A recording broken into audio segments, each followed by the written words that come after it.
আজকে কথা বলবো আপনাদের মধ্যে যাদের বাচ্চা 8 বছর, 9 বছর, 10 বছর, 11 বছর, 12 বছর কিংবা তদূর্ধ্ব, 15-20 বছর হয়ে গেছে, তারপরও বিছানায় প্রসাব করে। একটা মান ইজ্জতের বিষয় চলে আসছে যে আপনি যে কোনো একটা মেহমানের বাসায় যেতে পারতেছেন না, অথবা আপনি অন্য কোনো কোথাও একটা রাত আপনি সেখানে ঘুমাতে পারতেছেন না। আপনার ইজ্জত বা আপনার যে সম্মান সেটা আপনি নষ্ট হয় মনে হচ্ছে, বা আপনার একটা আনইজি আনকমফোর্টেবল মনে হচ্ছে। তাদের জন্য তাদের বাচ্চার বিছানার প্রসাব বন্ধ করার জন্য আজকে আমি আপনাদেরকে দারুণ একটি হোমিওপ্যাথি ওষুধের কথা বলবো। আর ওষুধটা হচ্ছে কেন্ট 31। আপনারা ইতিমধ্যেই হয়তো বা ভিডিওতে দেখেছেন। এই ওষুধটা হচ্ছে কেন্ট 31। আমি আপনাদেরকে দেখানোর চেষ্টা করতেছি। এই ওষুধটা হচ্ছে ডাক্তার কেন্ট কোম্পানির, এটা একটা পাকিস্তানি ওষুধ। এই ওষুধটা সেবন বিধি হচ্ছে 15 ফোঁটা ওষুধ সামান্য একটু পানিতে মিশিয়ে দিনে 3 বার সেবন করতে হবে।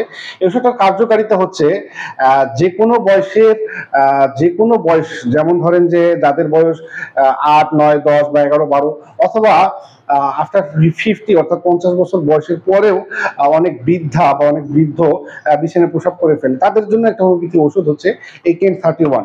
তো প্রিয় বন্ধুরা, এই বাচ্চা বিছানায় প্রসাব করা বন্ধ করার জন্য এই ওষুধটা আপনারা সেবন করতে পারেন। এমনকি এর সাথে অবশ্যই একটি সিলেক্টেড প্রোটিন সেবন করতে হতে পারে। আর এই ওষুধগুলোর মধ্যে সেটা হচ্ছে সিফিলিনাম হতে পারে, সরিনাম হতে পারে, ইথুজা হতে পারে, সিনা হতে পারে। এটা অবশ্যই আপনার বাচ্চার কিছু লক্ষণ সংগ্রহ করে আপনাকে একটা ভালো হোমিওপ্যাথি ফিজিশিয়ানের নিকট পরামর্শ নিয়ে জানতে হবে। আপনি সেই হিসেবে আপনার বাচ্চাকে এটা সেবন করতে হবে। অবশ্যই ভালো থাকুন, সুস্থ থাকুন। দেখা হবে অন্য কোনো ভিডিওতে নতুন কোনো বিষয় নিয়ে। আসসালামু আলাইকুম ওয়া রাহমাতুল্লাহ।